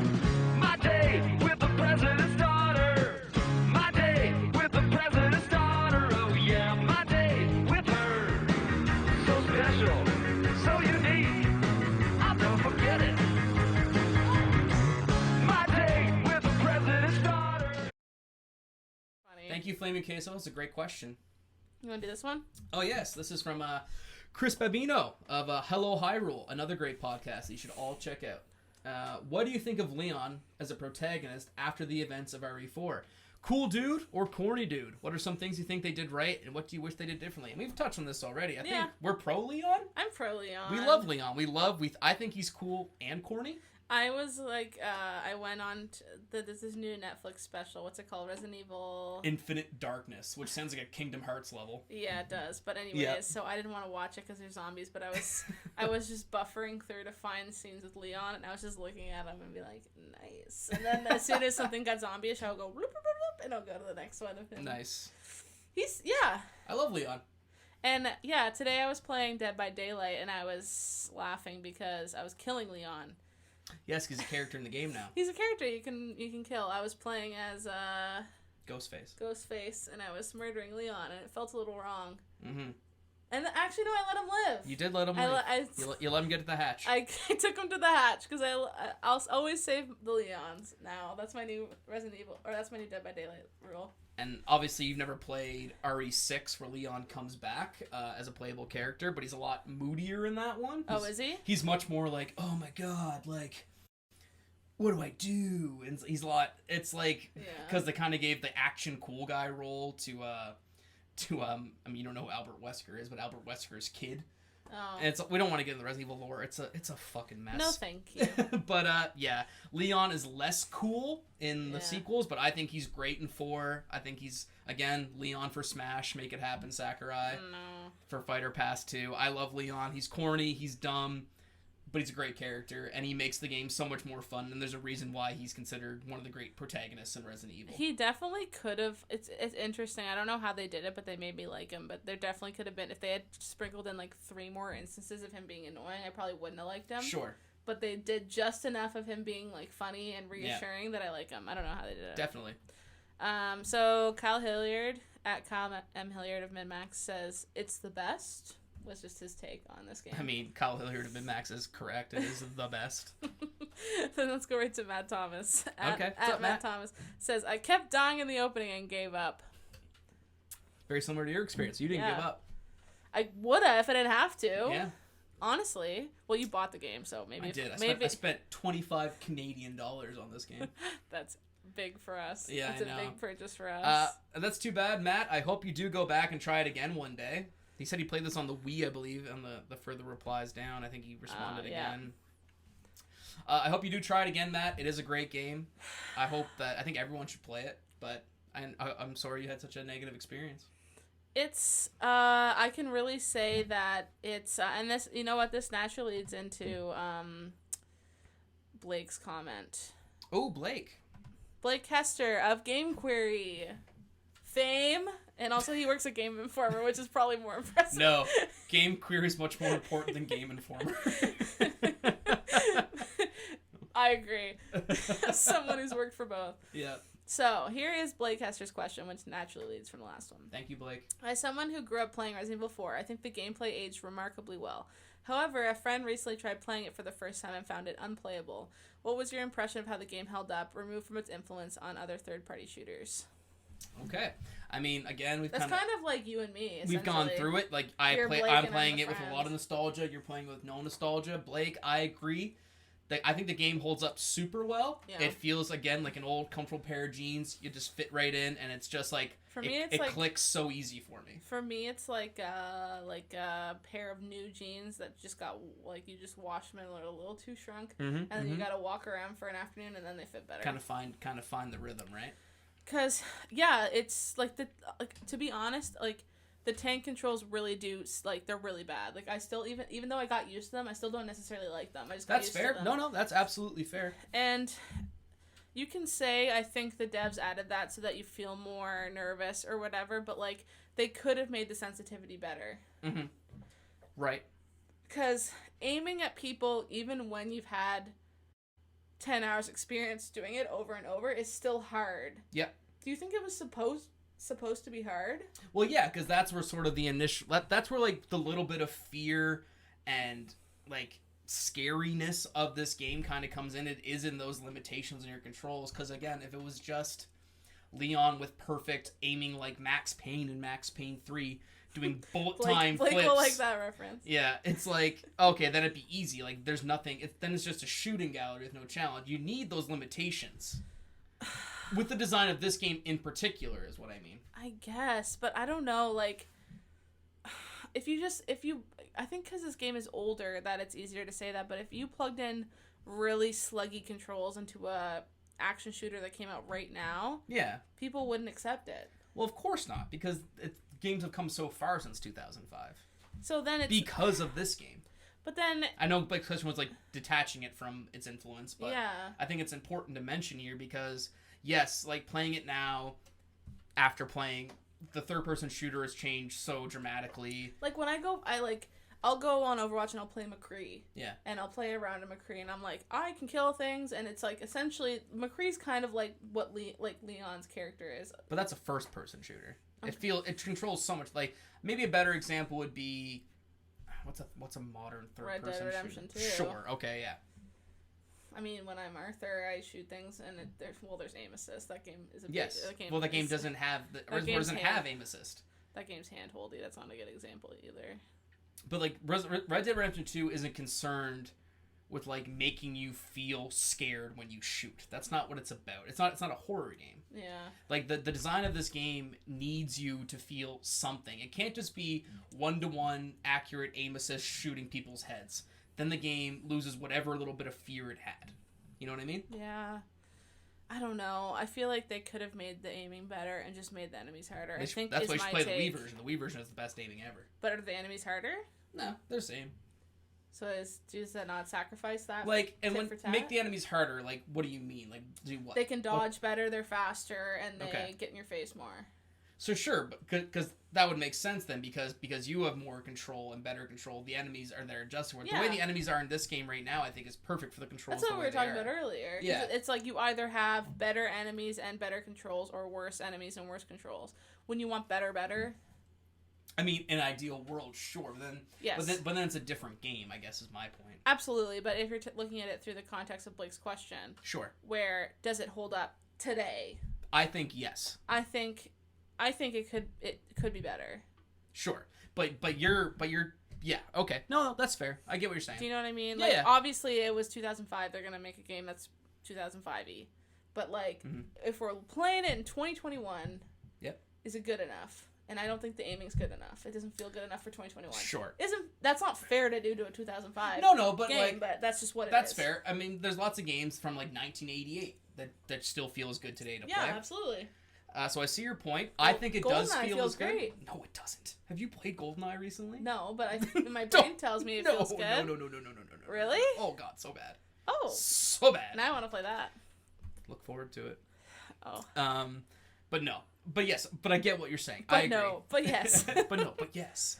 That's a good question, because that's kind of literally like us too. That's our division, right? Like, I still think Resident Evil 4 holds up and is absolutely worth playing today, and there is some frustration with the controls, there's some frustration with its design, for sure. Yeah. But I think it's just too important and still feels too good to not be played. I think the most telling thing for me is, like, did I feel relieved that I had to stop playing it? It's like, yes. So when I finish a game that I'm really passionate about, I'm sad. It's like a book or whatever. Like, sure. Oh, I'm sad I have to end this. Like, did I have a feeling in my gut that once I finish this, I could turn it off and be done? I was kind of like, yay. Well, that's the telltale sign, right? Because when I play Resident Evil 4, you're sad. I beat it, and I want to jump right back into New Game Plus with my upgraded weapons. I want to play the Ada Wong campaign. I want to play Mercenaries. No. Which is just like, no. You're not into that, and that's super fair. And, like, not that I didn't have fun with it, but I think that's just telling. Yeah, no, absolutely. Yeah. That's a very super fair point. Mm-hmm. Great question, Blake. Thank you. Yeah, that was good. You want to do this one? Yeah. It's not really a question. Well, a couple things from, so St. Peter on the Game Query Discord says, it's the best, dude. I agree. It is the best. Very similar to Kyle Hilliard. Yeah, true. And Crater, with a nice, I don't know if you're gonna get this reference. It'd be awesome if you did. But is Leon a bad enough dude to rescue the president's daughter? Is that what he says to the Matthew Mercer lookalike guy? We didn't even talk about Lewis. It looks like Matthew Mercer to me, so I just called him that. No, he's referencing the NES game Bad Dudes, which is a beat 'em up, which has the prompt, "Are you a bad enough dude to rescue the president?" Oh wow, what a Crater that would have been lost on me. So not lost on me, brother. I love a good Bad Dudes reference. That game's sick. Well, St. Peter, aka Andrew, said he's so bad that he didn't bang her afterwards. He didn't need to prove anything. That's true. Leon, Ashley prompts him to come home and work in some overtime, and he says, "Nah, I'm good." That's such a weird. That's what I was referencing, like the weird trying to make her like have more of a personality at the very end. Yeah. Like she had that's being dismissive. She had a personality, but more like she's like your. Now I'm coy. She's a and damsel in distress. She gets a couple of moments where she's scared about the parasite inside her, and she's like, "Oh, leave me alone, Leon." Oh, she gets man. kidnapped again. That's something that I want to talk about. The only story beat I didn't like, and Okay. I'm glad that was all these notes and all this stuff is, and like, Matthew Mercer. Lewis dies trying to get you the cure. Yeah. And everyone is like, oh, Ada Wong's like, you're gonna die probably. Like, it usually kills the host. And then she sexily runs away. And then there's like 12 notes that are like, I've done experiments, and if the host is an adult, they always die, and like all this stuff. And they really hype up because Leon and Ashley have the parasite inside them. Yeah. It gets implanted in them in the first bit of the game. So the whole game, it's like, kind of like, yeah, we're escaping, but don't forget we still have this really huge thing to deal with. And I kind of liked that almost. It was like a second. Well, it gives you a reason to stay, right? Because you got to cure the thing. Like, we could just run into the woods and get out of here, but instead you're zooming around the different areas trying to figure out how to cure yourself. So that made sense. Yep.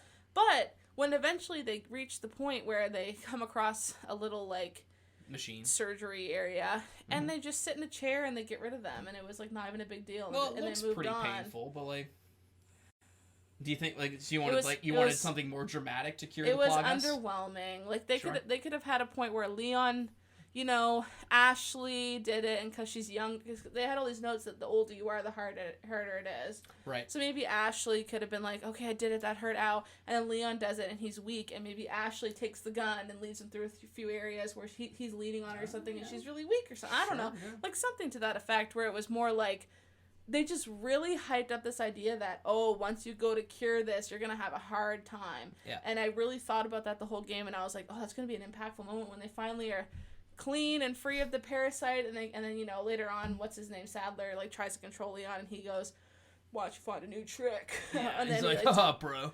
Nice try. And then they do something, and they fight. He does a kickflip, and then... and he dabs. Essentially. But yeah, so I found that was the only story beat. Like, of course, the whole thing's corny. Yeah. It's supposed to be corny, so I'm not, like, downing it for that. Sure. But that I thought was, like very underwhelming, and I was like, okay, so they just fixed the thing that they've been saying is the main issue for the whole game for the last 5 chapters in, like, 35 seconds in a cutscene, and now we just move on? Yeah. I didn't like that. Sure. I mean, it's funny that you... Because, like, literally Cared. to me... because, like, when I play this game, I forget they even have the parasite inside them. Like, it's because it's such a non-factor. But that's there's that one scene where Leon like tries to kill Ada because he's like, I'm gonna strangle you. And that's how Sadler kidnaps Ashley one of the times, is he goes wrong. Oh yeah, and he's like, come here or whatever. Yeah, and then he tries to do it with Leon, and he like gets away or something. Sure. I mean, it just feels like such a non-thing because I think this game takes place over the course of like one day, which is kind of hard to. Really? Yeah, because you show up in the daytime and then it's nighttime when he gets knocked out. I think this game takes place over the course of like maybe 13 hours, which is kind of weird to think about. It took me like that long to beat it. I know. That's kind of cool. So it's like not that pressing of an issue, but yeah, I guess that's it doesn't even matter to me, I guess. But a fair complaint. And Creator also said best merchant ever, which is, we didn't even talk about the merchant. He is the most hilarious character in this game. Welcome. What are you buying? What's the other What thing? are you selling? What's the thing? Not enough cash. Stranger. Why is he like Mr. Krabs? I don't know. He's great. It's just like another thing, like You know, it's something so different from the old, because there's no merchants or shops in the old Resident Evils. It's just like, why do you have 80 stores on this? Who's your clientele, my guy? Well, apparently just Leon. Just Leon. Which is great. It's another, like, it doesn't need to be explained. It's just a dumb reason for Leon to buy things. No, looking into that is, like, as much as I look into them getting cured quickly, like... Yeah. I also don't look into the fact that there's 80 points of interest for the merchant, which is equally as stupid and doesn't make sense. He's just there. I had one more listener question I want to find. Here it is. Oh, Go for it. Nope, it's not here. We'll get there. Ah, here we go. From Crypto Zookeeper from the Draft Punks Discord.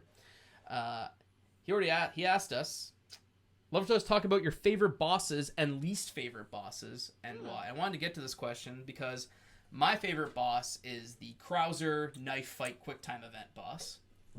Okay. I love this boss. It's so, to me, and this is a pure nostalgia take. Yeah. But when I was like 11, 12 years old playing this game, I thought it was the coolest thing in the world. Really? To see this really awesome knife fight happening between these two like super masculine dudes who are just like, and like they're like quipping at each other in time. So like, it's like, you're not quite good enough, Leon. Like, I'm better than you, Krauser. It's longer than yours. It's literally what it is. It's so dumb. I wish I was a fly on the wall for little baby Michael being like, wow. And it's like so much less interesting, so much more interesting to me than like the actual Krauser boss fight, which again, so many bosses, and like all my least favorite bosses are pretty much the rest of them, because a lot of them are just literally shoot the thing until a cool thing happens. Yeah. Which is just kind of boring, because it's like they're all just bullet sponges, and maybe sometimes they have a shield, but like literally the final boss in this game, Sadler, is a giant, really gross looking spider thing, but you just shoot him in the knees where he has giant eyes, and Salazar is a boss with a giant eye that you shoot. Yeah. I kind of like the lake monster, because at least it's like a cool, like throwing spears in a boat, like that's unique and interesting. That was good, yeah. But I love the Krauser knife fight. It's so dumb and corny to me now, but I love it. I think it's so hilarious. That was probably the most 80s part of the game. Oh, it's awesome. I think it's awesome. Like, oh, it's my old nemesis, Leon Kennedy. And it's like, but again, like, you're like, who the hell are you? I don't know who you are. And he's like, but Leon's like, oh my god, it's Krauser. Oh, it's him. It's him. My long lost friend. He's like, oh, he thought I was dead. He's like, I know the hell you are, man. Yeah. Yeah, I love that fight. Least favorite boss, probably, I don't know, like Salazar is kind of boring, I guess, because it's just like, you literally move left to right and kind of shoot him. But that's more of a larger problem. The bosses at large in this game is that they're all just kind of gross monster bullet sponges you pump a lot of shots into until they die. It's like not interesting. There's no interesting mechanics. There's no dodging. There's a couple like quick time event, like move, but I don't know. What are your thoughts? Best bosses, least favorite bosses? When you mentioned the lake monster, at least that was like different, right? It was a cool mechanic. It's only used once, but like you're on a boat, you're throwing spears. It's kind of cool. I always appreciate when something is like a mechanic that only gets used once, especially for boss fights and stuff, because they had to put all that effort into coding that in, and making that a quick like a thing, and like, you know, I think the only thing close to it is the jet ski portion at the end, which is like 30 seconds long. Yeah, absolutely. Other than that, you don't ride in any boats or you do anything like that. So it's like they had to put all that effort in to make that one boss fight, and I can always be like, thanks for the effort, because this feels different than everything. Sure. Something to keep the player engaged. Yeah, and that was good. And it was, you know, I'm sure it was impressive in 2005. It was like, oh, this feels fun. Like, this is a fun bit. Oh, it's surprising. It's kind of like that little thought bubble in your head that goes, this feels different. I'm having fun. Because it's against the status quo of what I've done so far. And then I think that one was pretty fun. And I don't know, I kind of liked... Why can't I remember any of them now? What's the guy in the barn, the scorpion guy? Oh, the village chief, Menendez. I like that one because it was just funny how screamy I was. And the quick time event switched up on me, which made me mess up, and that made me laugh. It was like, okay, you got me. Like, haha. I guess, and that's maybe like my problem, because like he's one of the bosses that has a lot of build up to him, and he's constantly like dummying Leon. He's like throwing him around, God. right? He like picks him up, he's like... You're done. So, like, why couldn't maybe the boss have been more interesting? It's like, okay, Leon physically can't compete with this guy. Yeah. Maybe he could have done something Outsmart him. Like a puzzle, like set him on fire or freeze him like the other boss in the sewer. Instead, it's just, no, just shoot him a bunch.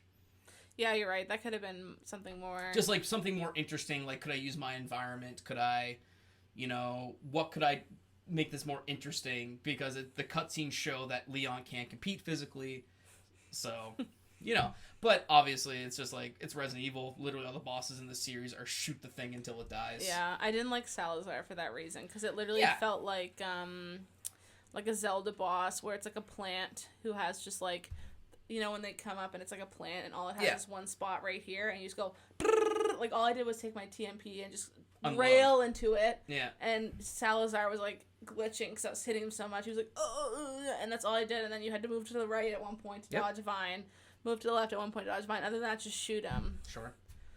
It was a little boring. Yeah, that's fair. Most of the fights were like that, and I mean, when all the enemies are like that in the game, you kind of hope the bosses will be more interesting. Yeah. And some of them are, again, like the Lake Monster and like the Krauser Quick Time event boss is kind of cool, because like it feels like the game's been like building to that, like with all its Quick Time prompts so far. And like here's like be on your toes, lots of different prompts. I'm not gonna lie, when I would hit all the Krauser Quick Time events in a row and I made it out, and you would go nice. Yeah. I was like, it's satisfying. Yeah, it's like, really satisfying to nail them. I was having fun because it's like, not just are you hitting the quick time events and like skulking away, you're like doing a triple flip and turning around and being like this because you hit square and X at the right time, and you're like, I feel awesome, and you're like playing it. Yeah, and it's feels, fun. Feels good. Feels good. So maybe Krauser or Lake Monster, I think, were my two, and then any of the other ones where it was just like shooty, or the It thing where all I had to do was just shoot him with a rocket launcher and I was done. Yeah. Now, the actual way the fight's supposed to go is you're supposed to like avoid him and freeze him and run away until the elevator comes. Well, like, we didn't do that because you knew the trick. Oh my god! Well, I tried to.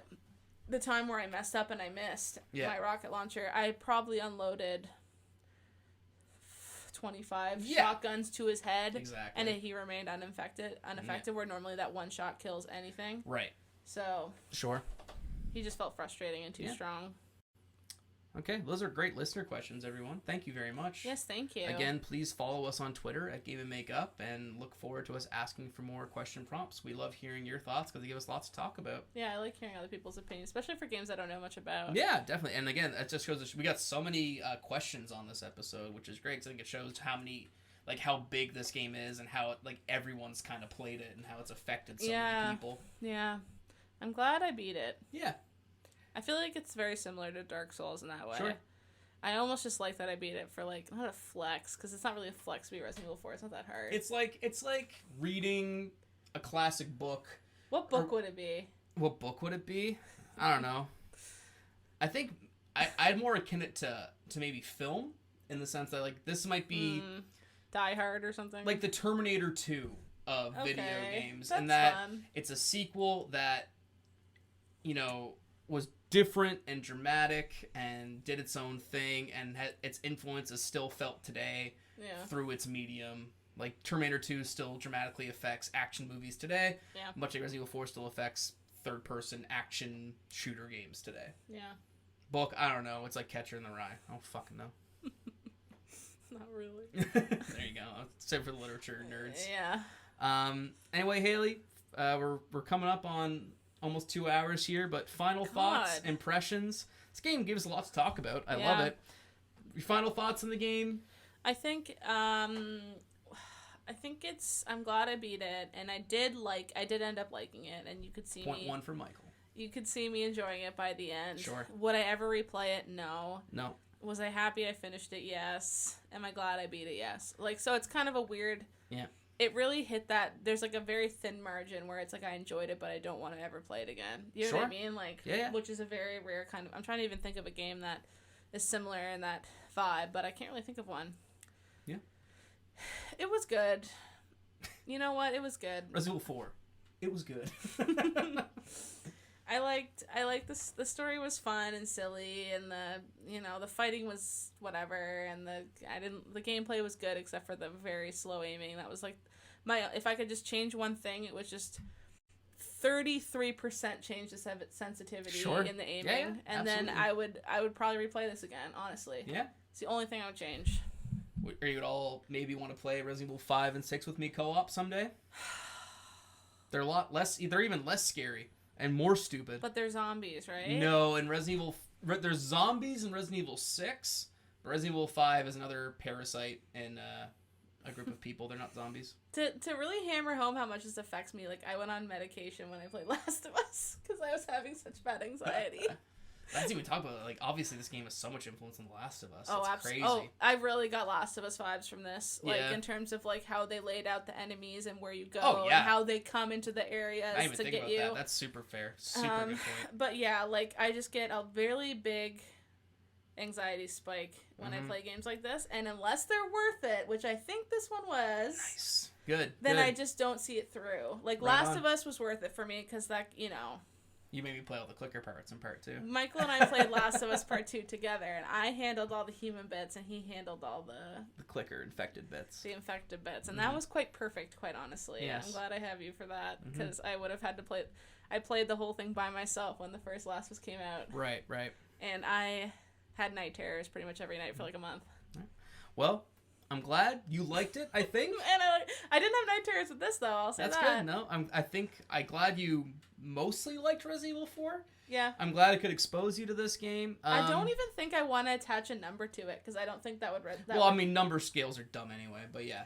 I agree and disagree. I think Sure. number scales can be good in some aspects and bad in some aspects. Right, right. But I personally, if I was tasked with reviewing this game and giving it a number, I would really have to think about it for like a long time, because I don't right now off the top of my head.